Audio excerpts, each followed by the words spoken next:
The 8 boys' voices still echo through Lincoln Stadium every Friday night, a phantom choir that sends shivers down the spines of anyone who listens closely enough. But 13 years ago, those same voices simply vanished into the October rain, leaving behind only sheet music scattered across empty pews and questions that refused to die. Detective Sarah Chun pulls her coat tighter as she stands in the doorway of St. Augustine's Church, watching the current choir director lock up after Thursday night rehearsal. The brass nameplate beside the door reads Father Michael Torres. But Sarah remembers when a different name occupied that space. Father David Morrison, the priest who disappeared the same night as his 8 young singers. Still gives me the creeps, mutters Officer Jake Rodriguez, Sarah's partner for the past 6 months.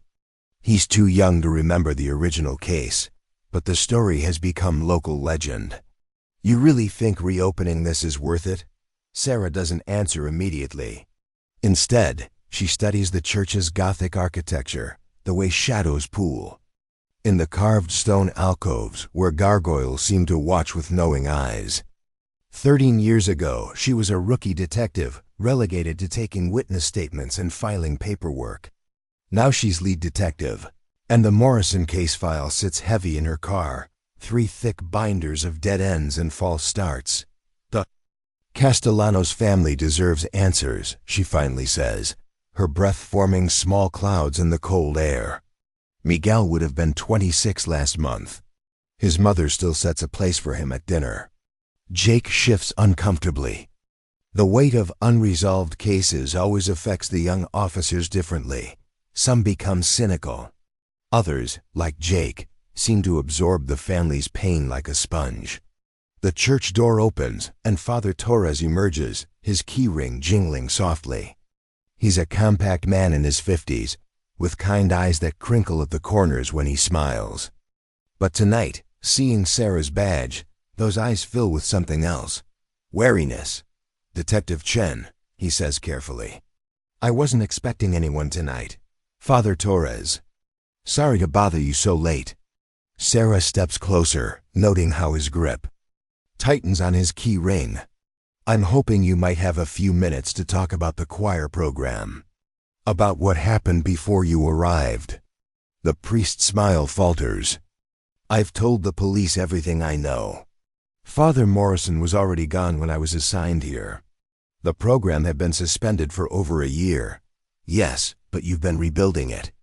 I'm wondering if you've come across anything old sheet. Music, photographs, maybe some personal effects that were left behind. Father Torres glances at the darkened church windows, then back at Sarah. Detective, I appreciate your dedication, but some wounds are better left to heal. This community has moved forward, have they? Sarah pulls out her phone, scrolling to a photo. Because Carmen Castellanos still visits Miguel's empty bedroom every night. And Elena Vasquez hasn't been inside a church since her son Antonio disappeared. That doesn't sound like healing to me. The priest's composure cracks slightly. Sarah can see the internal struggle playing across his features, the desire to help warring with something else. Fear, perhaps, or guilt. I have evening prayers to attend to, he says finally. Perhaps we could schedule something during office hours. Before Sarah can respond, a sound drifts through the night air, faint, almost ethereal. For a moment, it sounds like children singing. Jake's head snaps up, his hand instinctively moving toward his weapon. What was that? Father Torres's face goes pale. Just the wind. The church acoustics can be strange at night, but Sarah has heard that sound before. 13 years ago, during the initial investigation, witnesses reported hearing phantom voices near the church, always at night. Always. The same haunting melody. She takes a step closer to the priest. Father, what aren't you telling me? The sound comes again, clearer this time. A boy's voice, pure and high, singing what sounds like a Latin hymn. Jake's hand is now fully on his weapon, his eyes darting between the church and the surrounding shadows. We need to go inside, Sarah says firmly. Now, Father Torres shakes his head violently. No, the church is closed. I cannot. Father. Sarah's voice drops to a whisper, but her tone carries absolute authority. Either you open that door, or I call for a warrant. But those voices aren't wind, and we both know it. The priest's hands tremble as he fumbles with his keys. The singing continues, growing stronger, more distinct. Now Sarah can make out multiple voices, young boys harmonizing in what sounds like a funeral dirge. As the heavy oak door swings open, the music stops abruptly. The sudden silence is somehow more terrifying than the phantom choir. Sarah's flashlight beam cuts through the darkness, illuminating rows of empty pews and the altar where 8 boys once stood every Thursday night. Stay close, she murmurs to Jake, stepping across the threshold. But when she turns back, Father Torres is gone, vanished into the October night like the voices themselves. The church door creaks shut behind them with a sound like a closing tomb. Sarah's flashlight beam sweeps across the nave, casting dancing shadows that seem to move independently of the light. The church feels colder inside than out, with the kind of deep chill that seeps into bones and stays there. Jake draws his weapon, the metallic click echoing off the vaulted ceiling. Did you hear that? He whispers, his voice barely audible. Sarah nods, though she's not sure what exactly they heard. A footstep? A door closing? Or something else entirely something that doesn't belong in the rational world of police work and evidence. They move down the center aisle, their footsteps muffled by worn carpet.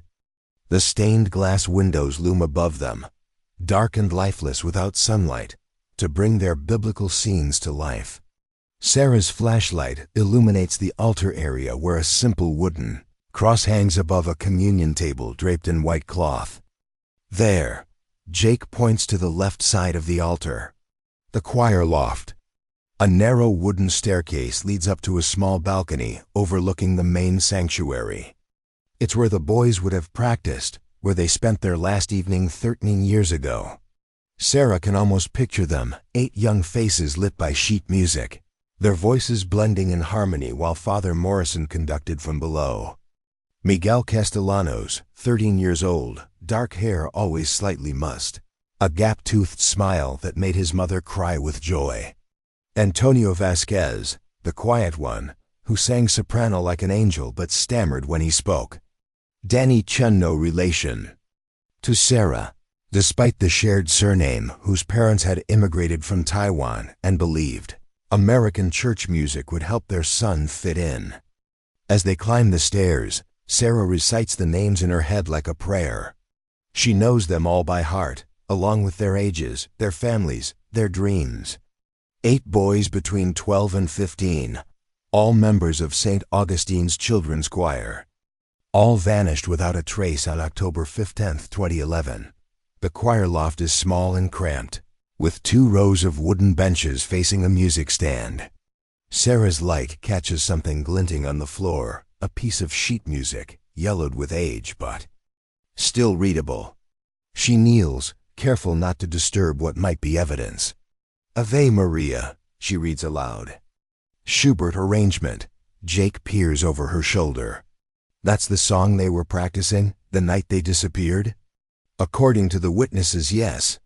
The church janitor said he heard them rehearsing it around 7 p.m. By 8:30, when parents arrived for pickup, the church was empty. Sarah photographs the sheet music with her phone, noting the penciled notations in the margins. Different handwriting, some neat, some childish scrawls. The boys' own notes, marking tempo changes and breath marks. Evidence of young lives interrupted. Mid-song, a sound from below makes them both freeze. Not singing this time, but something more concrete. Footsteps on the main floor, slow and deliberate. Police, Jake calls out, his voice cracking slightly. Identify yourself. The footsteps stop. Sarah motions for Jake to stay put while she moves to the choir loft railing. Her flashlight beam searches the sanctuary below, but the pews remain empty. Shadows shift and dance in the corners, but they could be tricks of the light. "Father Torres?" she calls softly. "If that's you, we need to talk." No response. But as her light sweeps across the altar, Sarah notices something that makes her blood run cold. The white cloth covering the communion table is disturbed, as if someone has been kneeling there recently. And beside it, barely visible in the dim light, is a small pile of what looks like children's clothing. "Jake," she whispers urgently, "get down here, now." They descend the stairs quickly, Sarah's mind racing. The original investigation had been thorough, every inch of the church searched, every possible hiding place examined. But 13 years is a long time. People forget details. Evidence gets missed. As they approach the altar, Sarah's flashlight reveals the truth. Not clothing, but fabric pieces of what might once have been choir robes. Small sizes meant for children. The material is faded and torn, as if it's been hidden away for years. Why would someone leave these here? Jake asks, his voice hushed with reverence or fear. Sarah doesn't answer immediately. She's thinking about Father Torres's reaction, his obvious fear when she mentioned the missing boys, his quick departure when the phantom voices began. A priest who won't enter his own church, that's not normal behavior. She photographs the fabric scraps, careful to document their position relative to the altar. Then she notices something else. Scratched into the wooden floor beside the communion table are what look like initials. Fresh scratches not worn smooth by years of foot traffic. "MC," she reads aloud, kneeling for a closer look. "A VDC." Jake's face goes pale. Miguel Castellanos, Antonio Vasquez, Danny Chun. 3 of the 8. Sarah's voice is barely a whisper. Someone's been here recently. Someone who knows their names. The church door crashes open with a sound like thunder.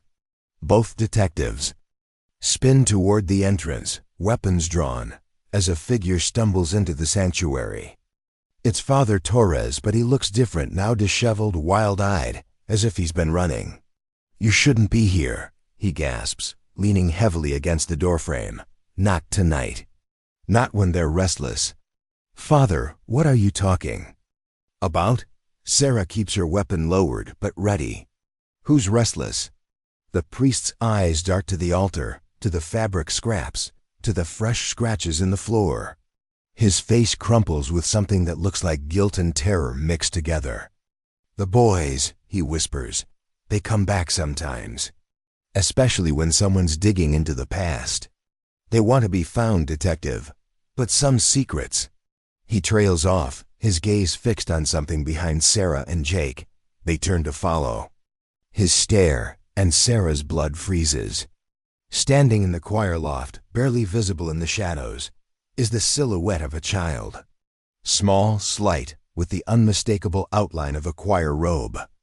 The figure raises its hand as if conducting, and suddenly the church fills with the sound of young voices singing Ave Maria. Not a recording, not a memory, actual voices, crystal clear and heartbreakingly beautiful. The singing stops as abruptly as it began, leaving only the sound of Sarah's racing heartbeat and Jake's shallow breathing. The silhouette in the choir loft has vanished, but the echo of children's voices seems to linger in the air like incense. "Father Torres," Sarah's voice cuts through the silence, sharp with authority. "I need you to tell me exactly what happened 13 years ago. No more games." The priest sinks into the front pew, his shoulders sagging under an invisible weight. In the flashlight's glow, he looks older than his years, haunted by something that goes beyond normal grief. "I wasn't there," he begins, his voice barely above a whisper. "I was assigned to St. Augustine 6 months after Father Morrison disappeared. But the parish records, they tell a different story than what made it into the police reports."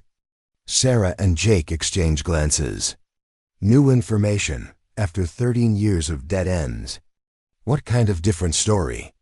Sarah asks, settling into the pew beside him while Jake maintains watch.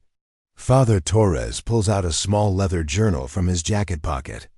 His hands shake as he opens it, revealing pages of neat handwriting, interspersed with newspaper clippings and photographs. When I arrived, the church was in chaos. The congregation was scattered, terrified. The diocese wanted to close St. Augustine's permanently. He turns a page, revealing a photograph of 8 young boys in white choir robes, their faces bright with innocent joy. But I found things, hidden things. The photograph shows the missing boys, but Sarah notices something the original investigation missed. In the background, partially obscured by shadows, stands a man who isn't Father Morrison. Tall, thin, with distinctive wire-rimmed glasses. Who is that? Sarah points to the figure. Thomas Brennan. He was the church organist. Father Torres's voice drops even lower. Officially, he left town the week before the boys disappeared. But according to the financial records I found, he was still receiving payments from the church. Until December of 2011, Jake leans closer. 2 months after the disappearance. The diocese covered it up, Father Torres continues. There were rumors, allegations about Brennan's relationship with some of the choir boys. Nothing proven, but enough to make the bishops nervous. When the boys vanished, Brennan became the unofficial prime suspect. Sarah's mind races. Thomas Brennan, a name that doesn't appear anywhere in the official case files. Either the original investigators missed him entirely, or someone made. Sure, he was erased from the record. Where is Brennan now? She asks. That's the problem. Officially, he doesn't exist. No social security records after 2011, no tax filings, no death certificate. It's like he vanished as completely as the boys did. A new sound echoes through the church, not singing this time, but the deep, resonant notes of the pipe organ. The melody is haunting, beautiful, and somehow familiar. Sarah recognizes it as the instrumental version of Ave Maria. The organ hasn't worked in years, Father Torres whispers, his face pale with terror. We had it disconnected after. The incident started. What incidents? Sarah demands. The phantom music, the voices. Parents started reporting that their children could hear the choir boys calling to them from the church. 3 families moved away within the first year. The diocese ordered me to have the building blessed, but nothing stopped it. The organ music swells, filling the sanctuary with rich, complex harmonies that seem to come from every direction at once. Sarah can feel the vibrations in her chest, in her bones. It's beautiful and terrible at the same time. We need to find that organ, she says. Standing. If someone's playing it, detective. Jake's voice is tight with fear. He's staring at the stained glass windows, which have begun to glow with an eerie inner light. Not the warm radiance of sunlight, but something cold and blue-white. Look at the windows. As the music reaches its crescendo, the stained glass scenes begin to move. The biblical figures shift and dance, their faces turning toward the sanctuary, as if watching the unfolding drama below. In the center window, depicting the resurrection of Christ, a new figure has appeared, a tall man with wire-rimmed glasses, conducting an invisible choir. Brennan. Father Torres breathes. He's here.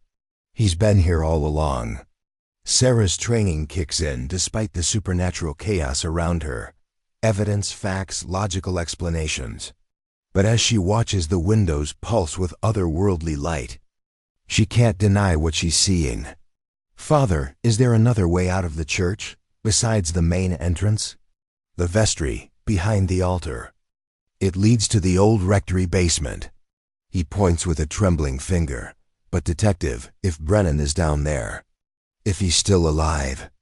The organ music stops abruptly, leaving a silence more frightening than any sound. In that silence, Sarah hears something that makes her blood run cold. The sound of children crying. Not the phantom voices this time, but real tears, real terror. Jake, call for backup. Full tactical response. She draws her weapon, her mind shifting into operational mode. "Father, you're going to show me that basement, now."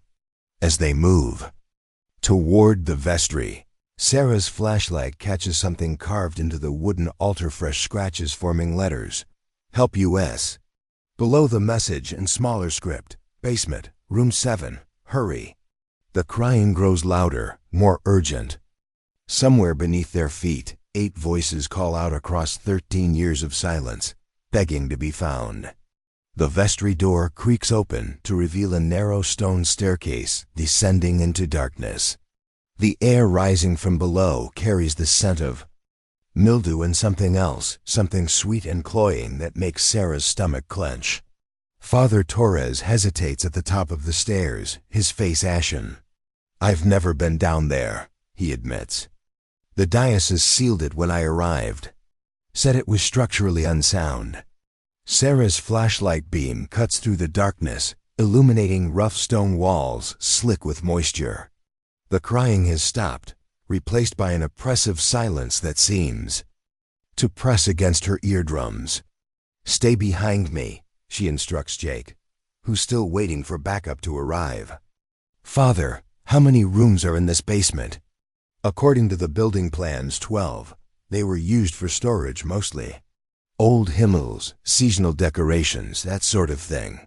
His voice wavers, but room 7. That was always locked, even in Father Morrison's time. They descend slowly, each step echoing in the confined space. The walls are lined with wooden doors, most hanging open to reveal empty chambers filled with dust and cobwebs. Sarah counts as they pass. Room 1, room 2, room 3. At room 4, Jake stops abruptly. "Detective, look at this." His flashlight illuminates scratches in the wooden door, dozens of them, carved deep into the wood. Not random marks, but deliberate etchings. Names, dates, and what looks like a countdown. Day 1, day 2, day 3, ... Someone was keeping track, Sarah murmurs, photographing the markings. But track of what? As they continue down the corridor, the sweet smell grows stronger. At room 6, Sarah notices something that makes her heart race. A small pile of sheet music scattered on the floor. The pages are yellowed and water-stained, but she can still make out the title, Ave Maria, in the same arrangement they found in the choir loft. "We're close," Father Torres whispers, though Sarah isn't sure if he's talking to them or to himself. Room 7 stands at the end of the corridor, its door closed and secured with a modern padlock that looks incongruous against the ancient stone. But the lock has been cut, the metal twisted and broken, as if someone had forced entry recently. Sarah approaches carefully, her weapon drawn. The crying sound returns, muffled but definitely coming from inside the room. She can hear words now, faint but distinct. "Please ... help us ... so cold ... Jake, on my count." Sarah positions herself beside the door. 3 ... 2 ... 1. The door swings open, and Sarah's flashlight reveals a sight that will haunt her dreams for years to come. The room is larger than the others, with a vaulted ceiling that disappears into shadow. Along the walls stand 8 small alcoves, each barely large enough for a child to stand in, and in each alcove, "Dear God," Father Torres gasps, stumbling backward. 8 figures stand motionless in the alcoves, their heads bowed as if in prayer. They're dressed in tattered choir robes, the white fabric stained yellow with age. For a terrifying moment, Sarah thinks they're looking at the mummified remains of the missing boys. But as her light sweeps across them, she realizes the truth is far more disturbing. They're not dead. They're breathing. "Police!" Sarah shouts, her voice echoing off the stone walls. "Everyone on the ground, now!" The figures don't move, don't acknowledge her presence at all.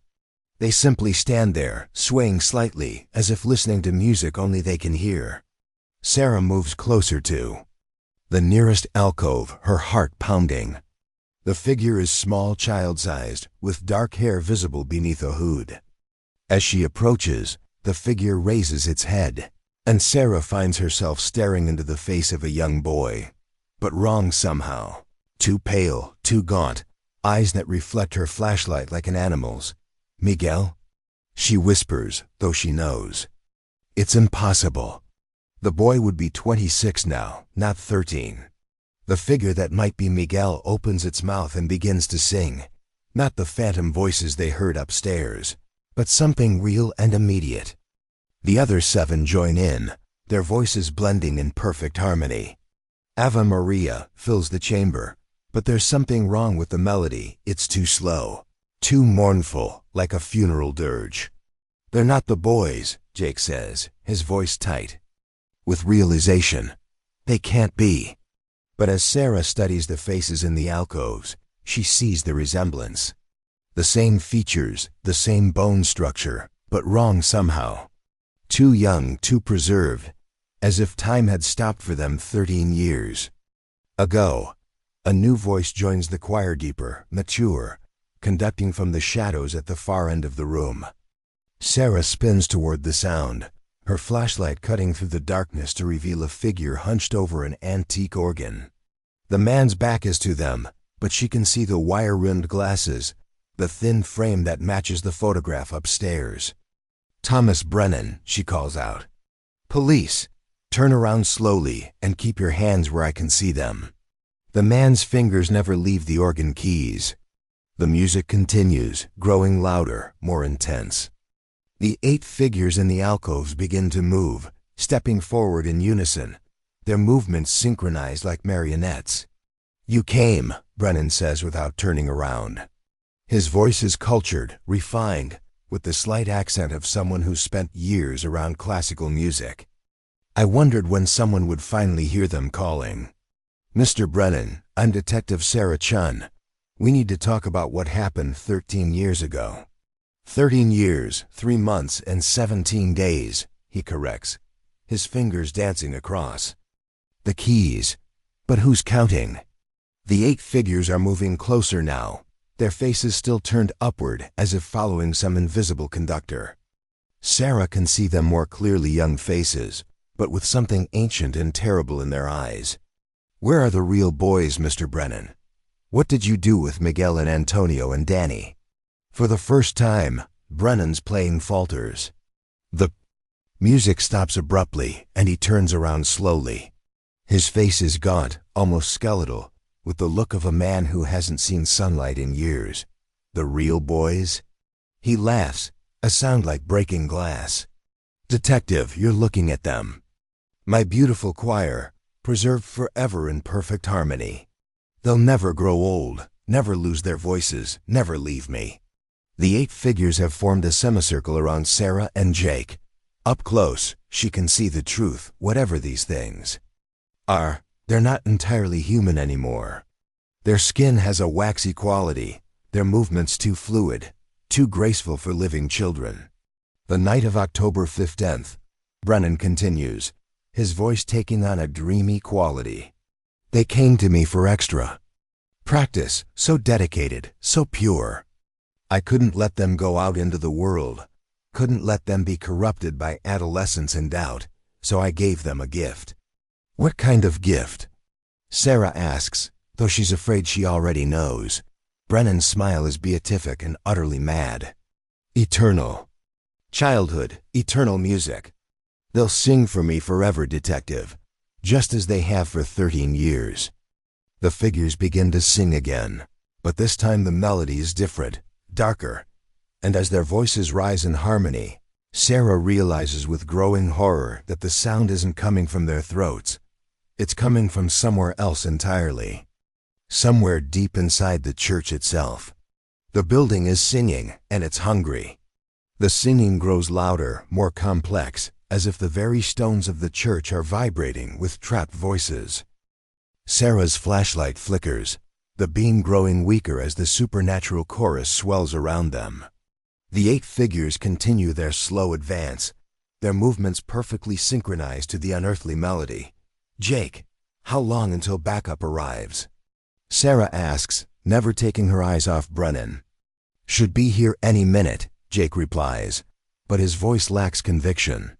In the basement's oppressive atmosphere, help seems impossibly far away.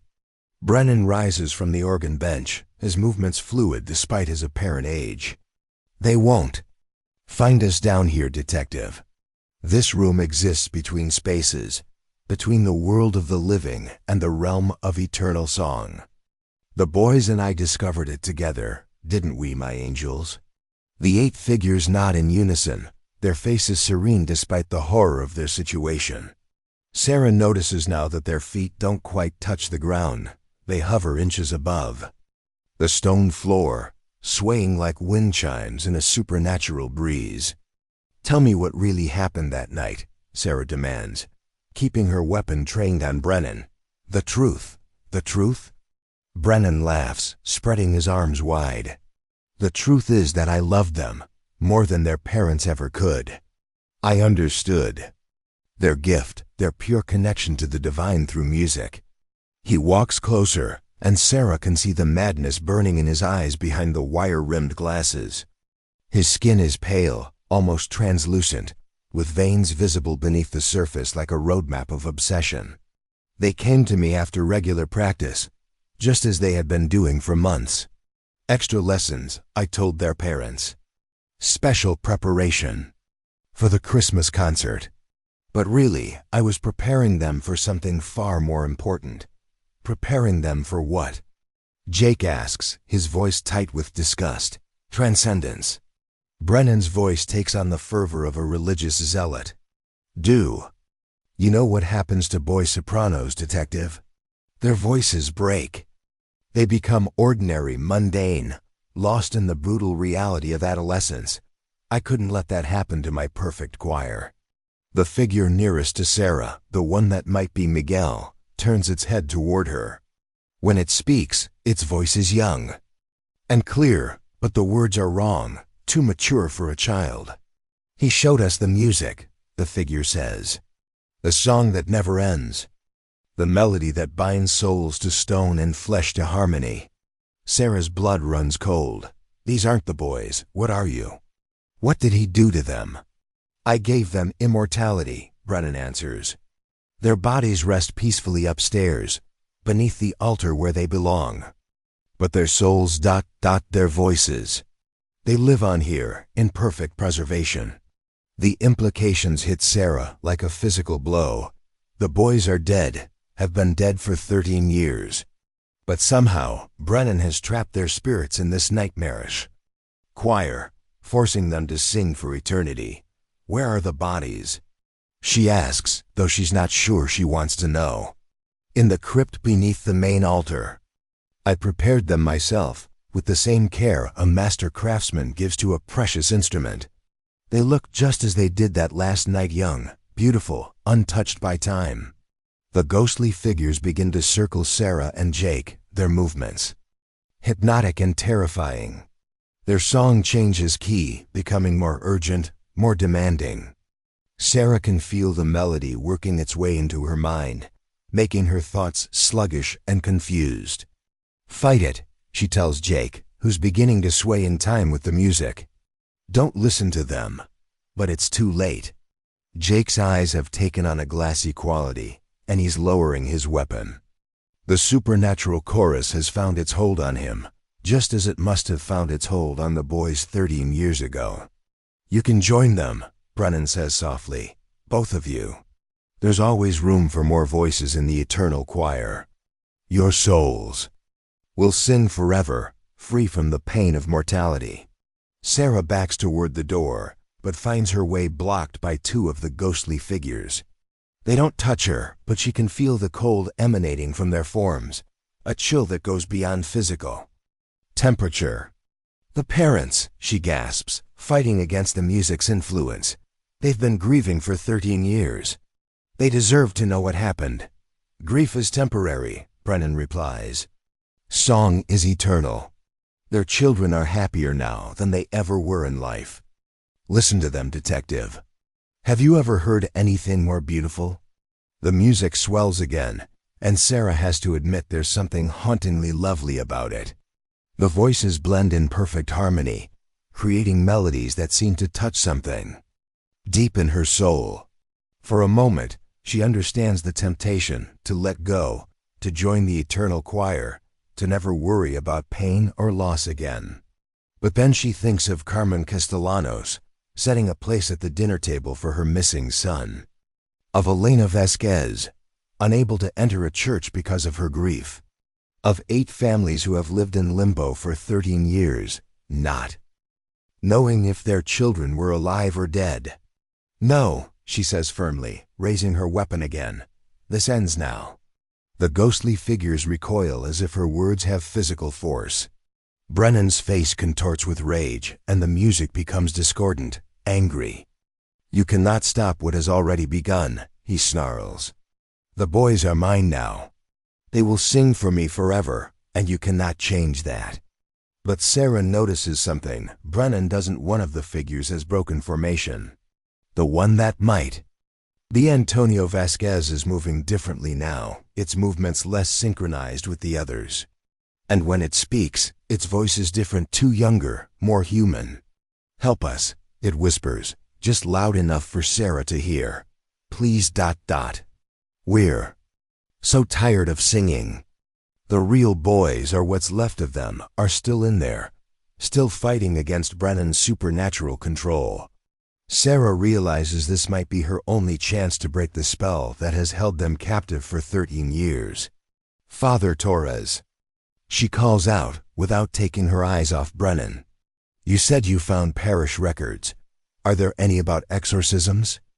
About breaking supernatural bonds? The priest's voice comes from behind her, shaky but determined. There ... there might be. In the old ritual books upstairs. But detective, to perform an exorcism on 8 souls at once. Then we better get started, Sarah says grimly. Because I'm not leaving here without those boys. The music reaches a crescendo, and the basement fills with an otherworldly light. The 8 figures begin to move faster, their circle tightening around Sarah and Jake. In the distance, she can hear sirens' backup finally arriving. But as the ghostly choir's song grows more frantic, more desperate, Sarah realizes that rescue might come too late. The boys have been trapped for 13 years, and their captor has no intention of letting them go. The real battle is just beginning. The sirens grow louder, echoing through the church above, but down in the basement, the sound seems muffled and distant.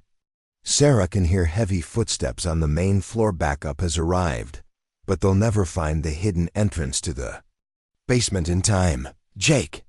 Sarah shouts, trying to break through the supernatural influence that has him swaying in place. Jake, I need you to focus. Her partner blinks slowly, his eyes clearing for a moment. Sarah, what's happening to me? Fight the music, she tells him urgently.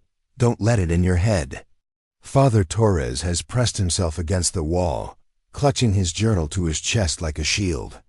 Detective, there's something in here about binding rituals. Father Morrison left notes about dealing with restless spirits. What kind of notes? Sarah keeps her weapon trained on Brennan, who continues to conduct his ghostly choir with increasing fervor. A counter melody, the priest reads frantically. He wrote that some supernatural bindings can be broken by singing the same song in reverse. But it requires someone with perfect pitch, someone who can hold the notes despite the spiritual interference. The figure that might be Antonio moves closer to Sarah, its translucent form flickering like a candle in the wind. When it speaks, its voice is clearer now, more human. We remember, it whispers. We remember the real song, the one we sang before he changed us. Sarah's heart leaps. Can you teach it to me? The original version? She cannot sing it, Brennan snarls, his composure finally cracking. She is not trained. She is not pure. Only my chosen voices can create true harmony.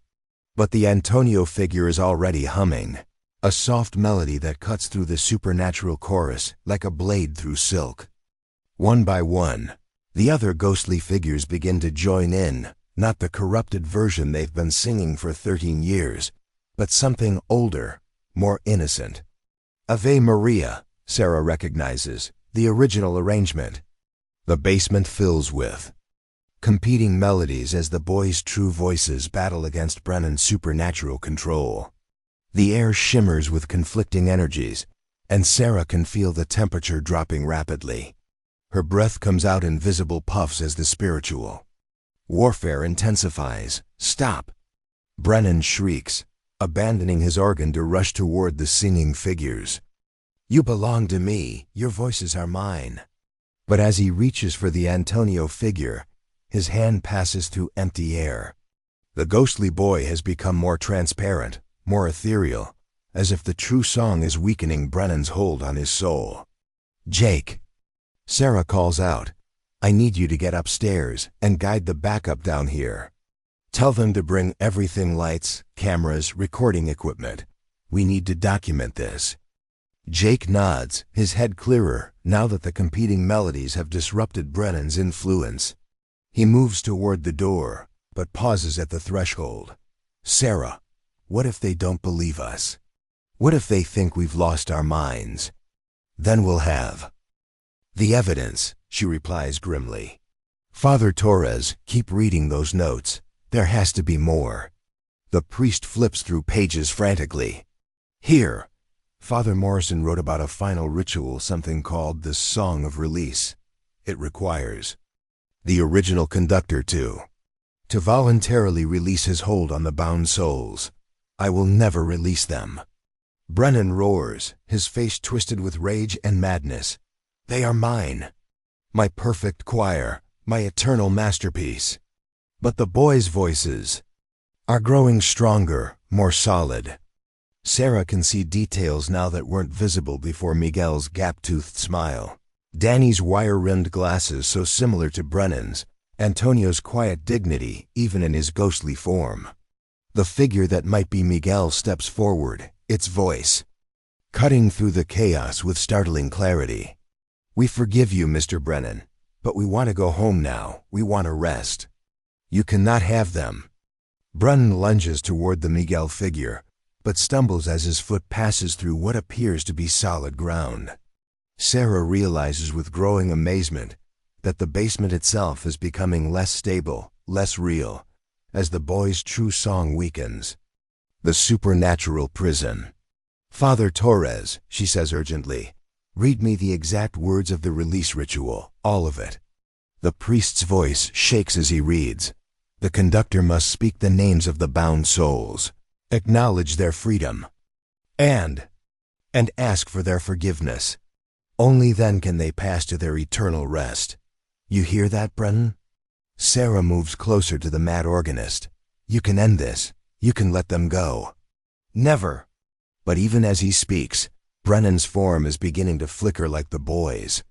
Sarah realizes that he's as trapped as they are, bound to this place by his own obsession, his own twisted love. The boys' song reaches a crescendo, and suddenly the basement is filled with a warm, golden light. Sarah can see them clearly, now not. The ghostly figures they've been for 13 years, but the real boys, young and whole and free.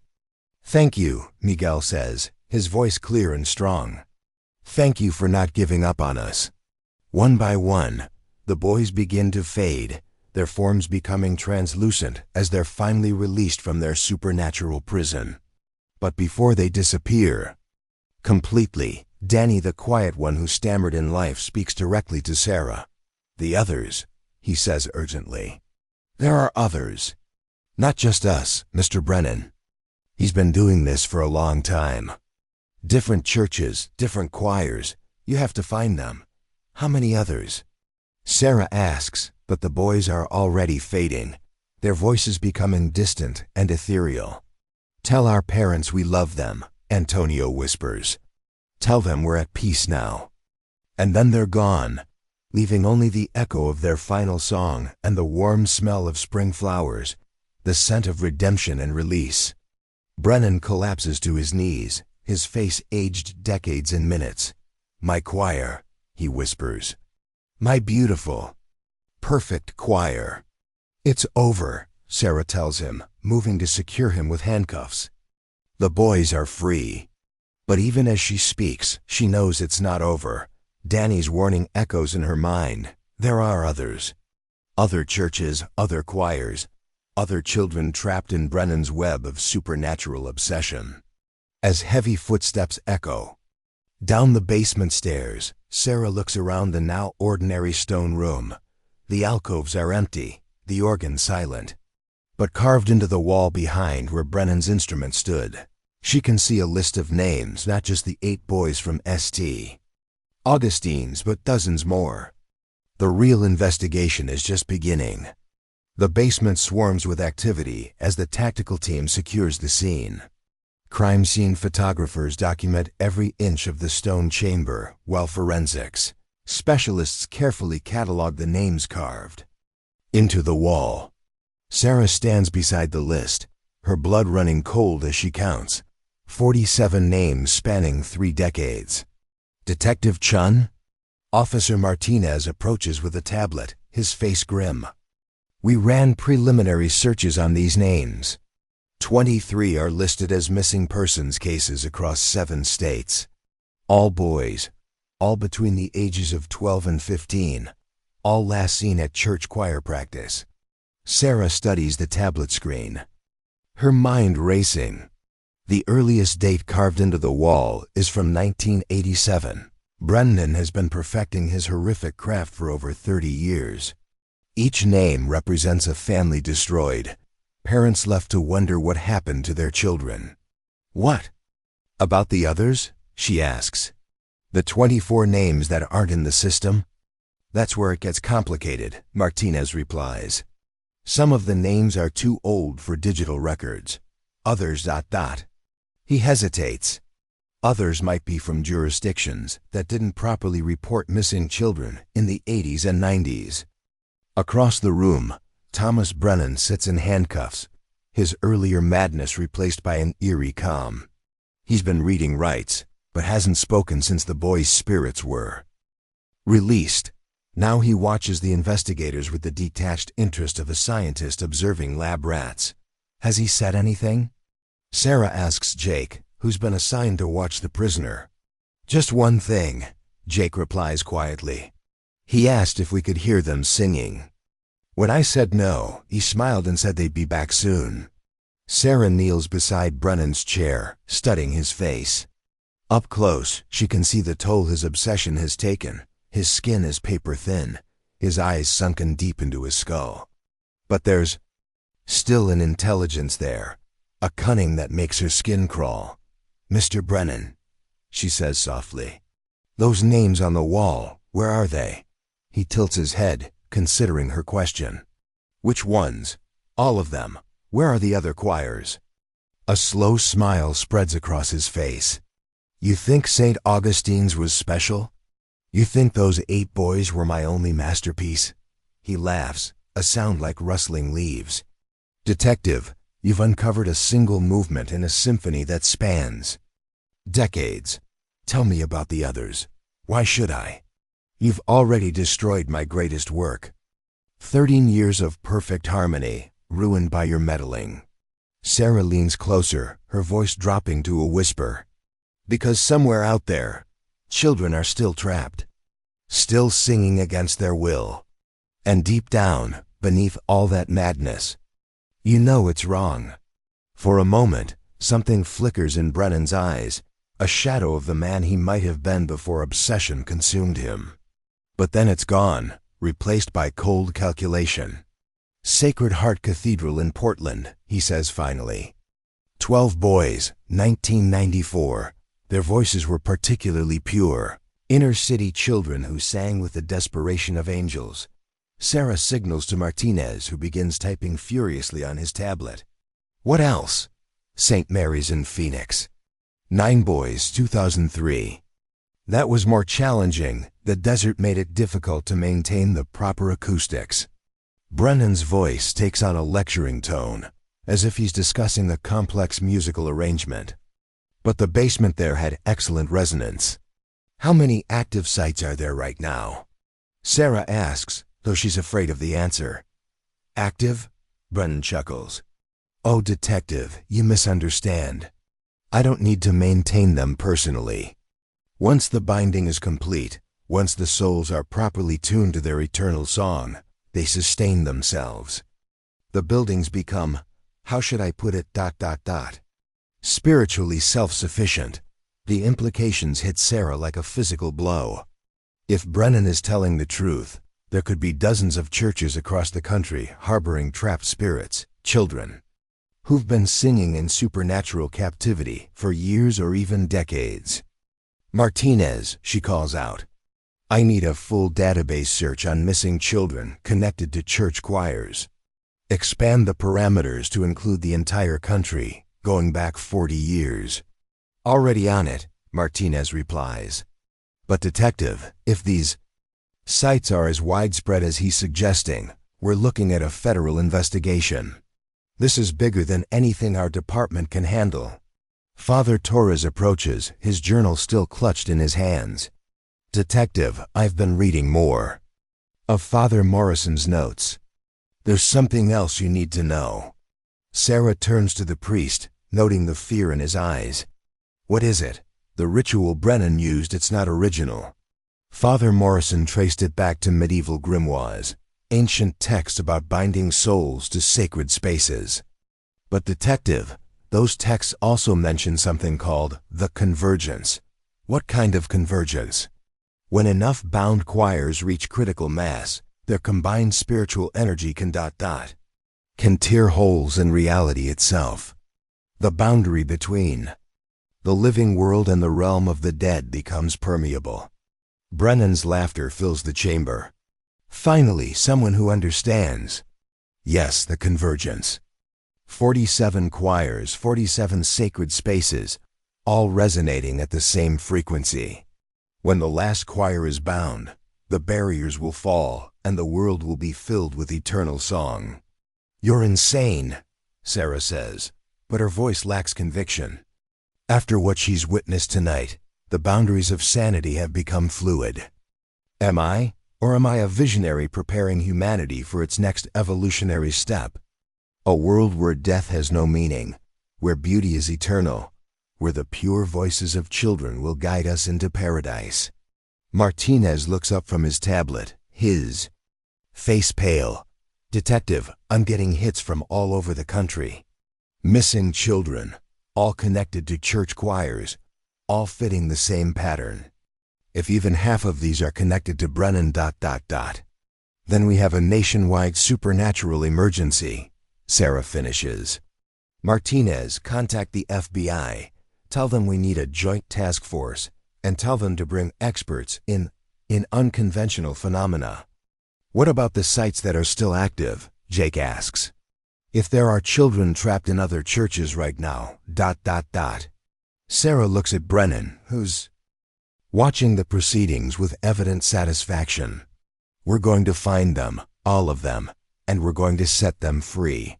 You can try, Brennan says softly, but you've seen what it takes to break even one binding. Can you multiply that effort by 47? Do you have enough priests, enough faith, enough courage to face what I've created? As if in response to his words, a new sound echoes through the basement, faint at first, but growing stronger. Children's voices, singing in harmony. But these aren't the freed spirits of St. Augustine's boys. These are different voices coming from somewhere far away. They're calling to me, Brennan whispers, his eyes closing in ecstasy. The other choirs. They know their master is in danger, and they're trying to help. The temperature in the basement drops suddenly, and Sarah's flashlight begins to flicker. On the carved wall, new names begin to appear, not etched by human hands, but burned into the stone by some supernatural force. The network is fighting back, and the real battle is just beginning. The new names burn brighter into the stone wall, their appearance accompanied by a sound like breaking glass. Sarah watches in horror as the list grows. Timothy Morrison, age 13, Sacred Heart, Portland. Maria Santos, age 14, St. Joseph's, Denver. David Kim, age 12, Holy Trinity, Seattle. They're all connecting, Father Torres whispers, his voice barely audible over the rising chorus of distant voices. The choirs are reaching out to each other across the network. Martinez's tablet begins to emit a high-pitched whine, the screen flickering between crime databases and something else entirely, images of darkened churches, empty sanctuaries where shadows move in impossible ways. "Detective," Martinez says urgently, "I'm getting reports from law enforcement across the country. Churches in Portland, Phoenix, Denver, Seattle, they're all experiencing supernatural phenomena. Lights flickering, phantom music, local residents reporting children's voices echoing through their neighborhoods." Sarah grabs her phone, dialing the FBI field office. "This is Detective Chun, Seattle PD. I need to speak to someone about a potential nationwide emergency involving missing children and supernatural occurrences." The voice on the other end is skeptical until Sarah mentions Thomas Brennan's name. Then the tone shifts dramatically. "Detective, you need to stay exactly where you are. We have a federal task force specializing in occult-related crimes. They're already en route to your location. How did you? We've been tracking anomalous energy readings from churches across the Pacific Northwest for the past 3 years. We just didn't know they were connected until now." Sarah ends the call, her mind reeling. The FBI has been monitoring supernatural activity for years, which means the scope of this case is far beyond what she imagined. Brennan's laughter echoes through the basement. "You're beginning to understand, aren't you, Detective? This isn't just about missing children. It's about the fundamental nature of reality itself." "Shut up," Sarah snaps, but even as she speaks, she can feel the truth of his words. The air in the basement has become charged with otherworldly energy, and she can see her breath despite the fact that the temperature readings on the equipment show normal levels. Jake suddenly staggers backward, his face pale. "Sarah, look at the wall behind you." She turns to see that the stone wall where the boys' alcoves once stood is now transparent, like a window into another dimension. Through it, she can see other basements, other churches, other choirs of ghostly children standing in eternal vigil. "The barriers are weakening," Father Torres says, his voice filled with awe and terror. "The convergence is beginning." In the translucent view, Sarah can see dozens of children, all dressed in tattered choir robes, all singing the same haunting melody. Their faces are young, but their eyes hold the weight of decades of captivity. And standing behind each choir, conducting with manic intensity, are figures that look exactly like Thomas Brennan. "Multiple versions of yourself?" Sarah demands. "How is that possible?" "Not versions," Brennan corrects, his voice taking on an otherworldly quality. "Manifestations. The original Thomas Brennan died in 1987, consumed by his first binding ritual. What you see before you is merely an echo, a spiritual conductor sustained by the collective power of the trapped choirs." The revelation hits Sarah like a physical blow. "You're dead. You've been dead for 37 years. Death is just a change of key, Detective." The music continues, and so do I. The transparent wall begins to solidify, becoming a doorway between dimensions. Sarah can see movement on the other side. The ghostly children are stepping forward, their choirs merging into a single, overwhelming symphony. "They're coming through," Martinez shouts over the rising music. "All of them." The basement fills with ethereal light as spirits begin to emerge from the dimensional portal. Not just the 8 boys from St. Augustine's, but dozens of others, children from across the decades, all trapped in Brennan's supernatural network. "We need to evacuate," Sarah orders. But even as she speaks, she knows it's too late. The children are surrounding them, their voices growing louder, more insistent. But something is different about these spirits. Unlike the controlled figures they encountered earlier, these children seem confused, frightened. Their singing is discord, off-key, as if they're fighting against their supernatural bonds. "They're not under his control anymore," Father Torres realizes breaking the binding at St. Augustine's has disrupted the entire network. Indeed, the Brennan echo is flickering, his form becoming less solid with each passing moment. No, he gasps.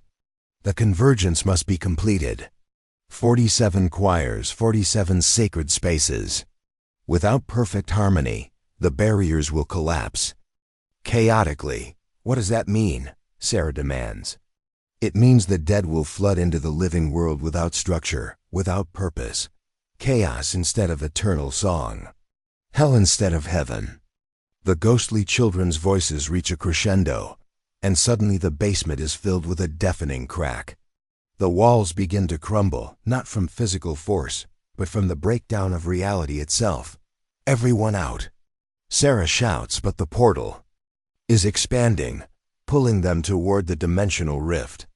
She can see other police stations, other crime scenes, other investigators dealing with their own supernatural emergencies as the network collapses.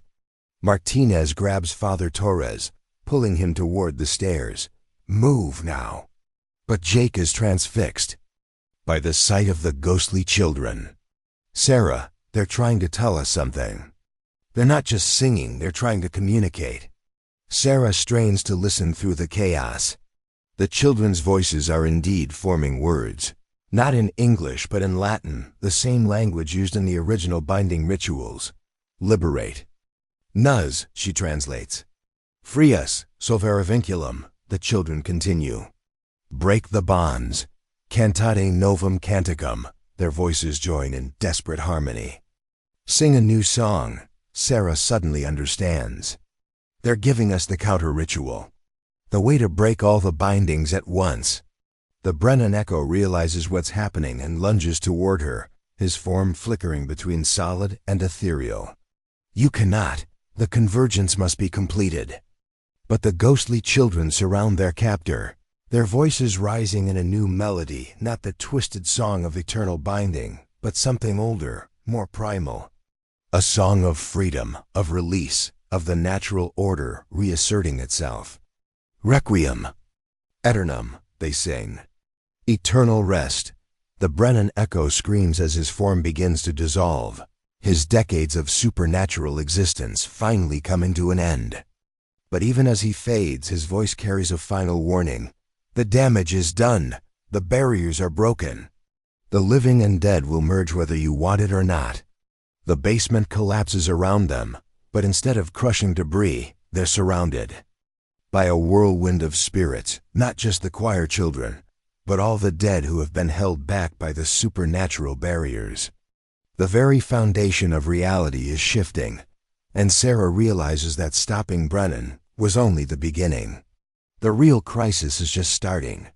The whirlwind of spirits carries Sarah and her team upward through the collapsing basement, past the crumbling foundations of St. Augustine's, and into the main sanctuary. But the church they emerge into is no longer the familiar stone building they entered hours earlier. The walls pulse with ethereal light, and the stained glass windows show not biblical scenes, but images of the trapped children from across the decades. The entire structure is transforming. Father Torres gasps, clutching his journal as ghostly figures swirl around them. It's becoming a nexus point between the living world and the realm of the dead. Sarah's radio crackles to life with reports from across the country. All units, be advised, we're getting reports of supernatural phenomena at churches nationwide. Phantom voices, unexplained lights, and confirmed sightings of deceased individuals. The barrier between worlds isn't just weakening, it's collapsing entirely. Through the church's windows, Sarah can see the night sky filled with translucent figures, spirits of the dead rising from their graves and walking among the living. How do we stop this? Jake asks, his voice barely audible over the chaos of voices filling the sanctuary. We don't stop it, Sarah realizes, watching the ghostly children gather around the altar. We guide it. The children are trying to show us something. The 47 trapped souls have formed a perfect circle around the communion table, their voices blending in a melody that's both mournful and hopeful. But this isn't the twisted song of eternal binding. It's something pure, something that speaks of redemption and release. They're teaching us the true counter-ritual, Father Torres says, his eyes wide with understanding. Not just to break the bindings, but to heal the damage that's been done to the fabric of reality itself. The ghostly children extend their hands toward the living, their voices growing stronger and more unified. Sarah steps forward, feeling the cold touch of small fingers against her palm. The contact sends a jolt of understanding through her. She can suddenly comprehend what needs to be done. We need to sing with them, she says, all of us, the living and the dead together, to mend what was broken. I don't know the words, Martinez protests, but even as he speaks, the melody is filling his mind, ancient Latin phrases that seem to bypass conscious thought and speak directly to the soul. Sanctus, Sanctus, Sanctus, the children sing, their voices pure and clear despite decades of captivity. Dominus Deus Sabaoth. Sarah finds herself singing along, the words coming from some deep place within her. One by one, the living join the chorus. Jake's voice, rough with emotion. Martinez's baritone, steady and strong. Father Torres's tenor, trained in years of liturgical practice. Even the backup officers who have gathered at the church entrance add their voices to the growing song. The melody spreads beyond the church, carried by the spirits who have been released from their supernatural prison. Across the country, other voices join the chorus families of the missing children, drawn by some instinctive understanding of what's happening. Law enforcement officers at other affected churches, ordinary citizens who feel the pull of the redemptive song. It's working, Father Torres whispers during a brief pause in the melody. The barriers are stabilizing, but not closing completely. The living and dead are learning to coexist. Through the church windows, Sarah can see the night sky clearing. The chaotic swirl of spirits has organized itself into a vast, slow-moving procession, the dead walking peacefully among the living, no longer trapped in their graves but not terrorizing the world of the living either. The 47 children begin to fade, their forms becoming translucent as their bonds are finally completely broken. But before they disappear, each one approaches the living participants in the ritual, offering forgiveness and gratitude. Miguel Castellanos, the gap-toothed boy from St. Augustine's, places his ghostly hand on Sarah's shoulder. "Tell my mama I'm not lost anymore," he whispers. "Tell her I'm going home." One by one, the children deliver their final messages. Words of love for parents who never stopped searching. Forgiveness for those who failed to protect them. And gratitude for the living who risked everything to set them free. Thomas Brennan appears one last time, but he's different, now not the monstrous echo of obsession, but the ghost of a man who was once human.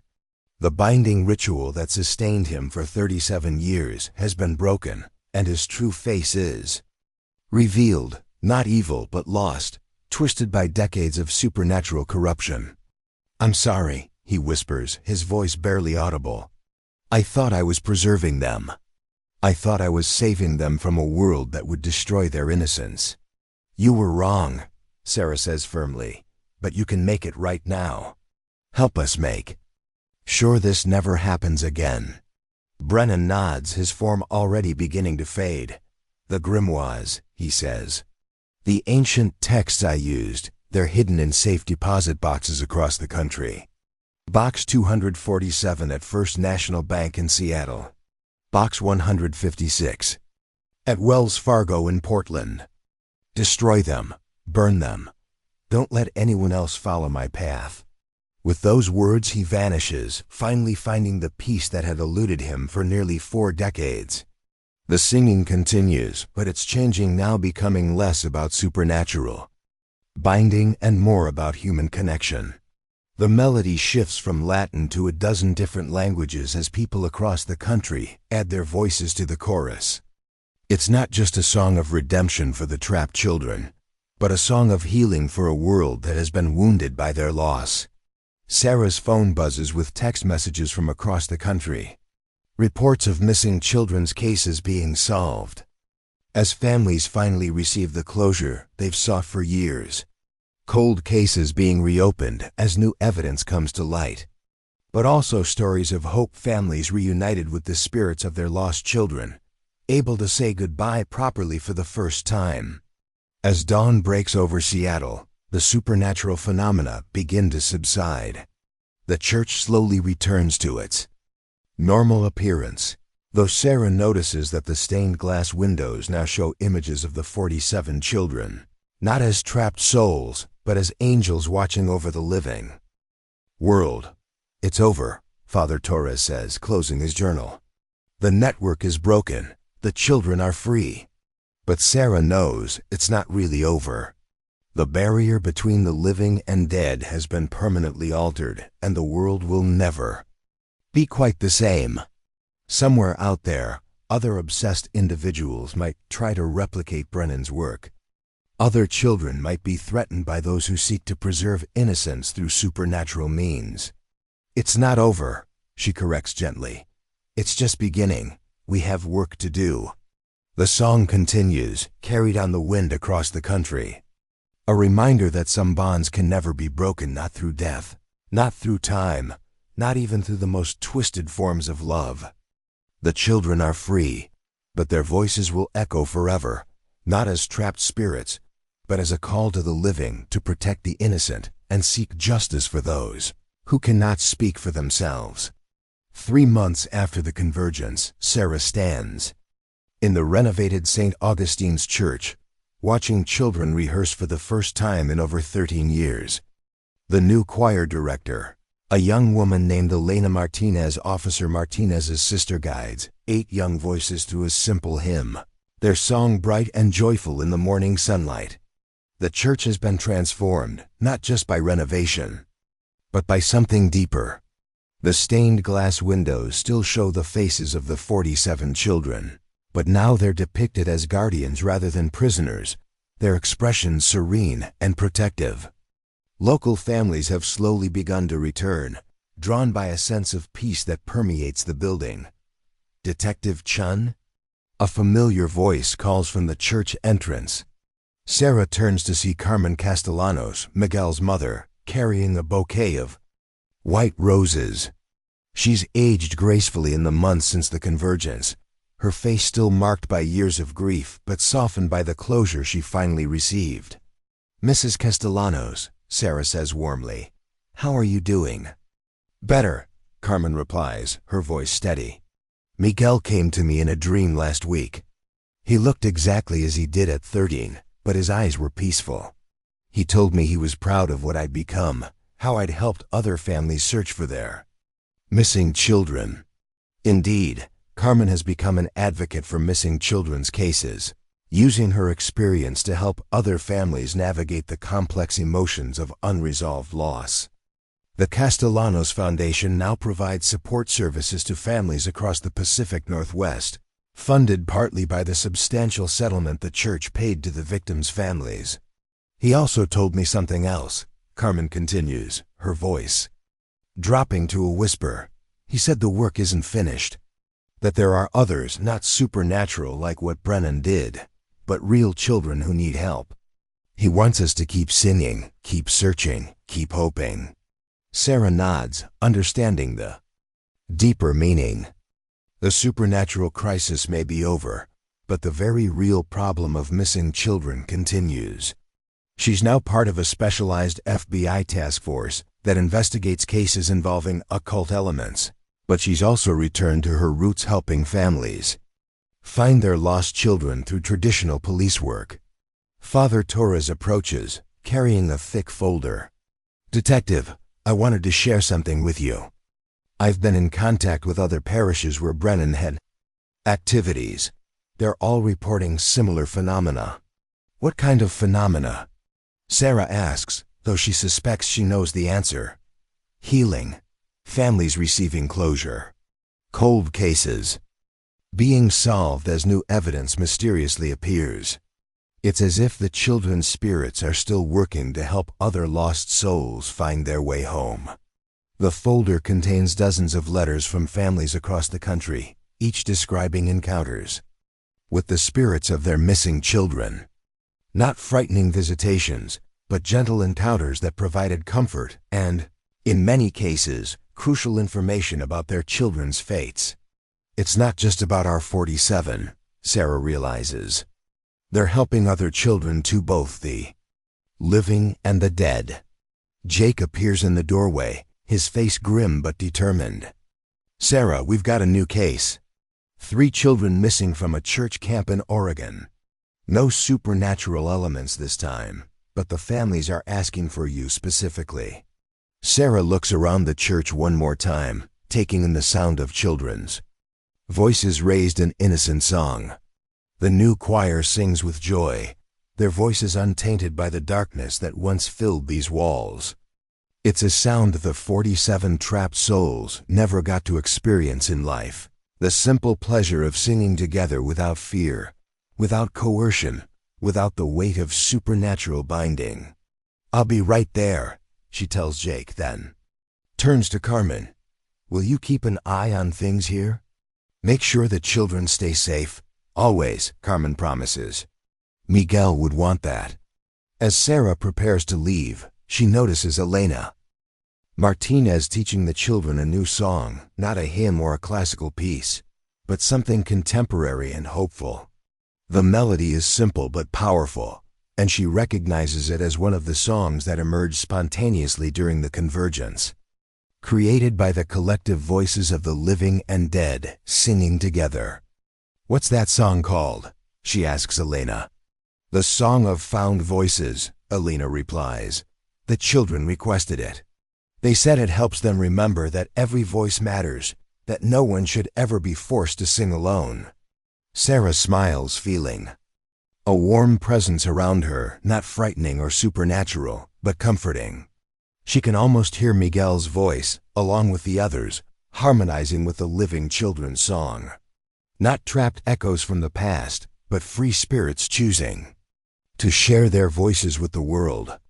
Outside, the morning sun illuminates the church's bell tower, where a new inscription has been carved into the stone, in memory of the 47 voices that echo in our hearts forever. Below it, in smaller text, they sing so others may be heard. As Sarah walks to her car, she passes the small cemetery where empty graves once marked the missing children. The headstones are still there, but now they're surrounded by flowers and small offerings from the community. Parents come not just to grieve, but to celebrate the lives their children lived and the peace they finally found. Her phone buzzes with a text from a colleague in Portland. Strange development in the 1987 Morrison case. Anonymous tip led us to a location where we found remains of 12 children.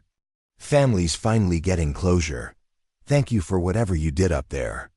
Sarah smiles, knowing that the 47 aren't just at peace. They're actively working to help other families find the closure they themselves were denied for so long. The supernatural network that once trapped them in eternal suffering has been transformed into something beautiful, a web of hope that connects grieving families to the answers they seek. As she drives toward her new case, Sarah hears it again, faint but unmistakable. Children's voices singing in harmony. Not the tortured echoes of trapped souls, but the joyful chorus of spirits who have found their freedom and chosen to use it in service of others. The song follows her down the highway, a reminder that some bonds transcend death itself. Not the twisted bonds of supernatural captivity, but the natural connections between those who care about protecting the innocent. Miguel, Antonio, Danny, and all the others will never truly be gone as long as people like Sarah continue to fight for missing children everywhere. Their voices echo not in stadium acoustics or church sanctuaries, but in the hearts of everyone who refuses to give up. Hope.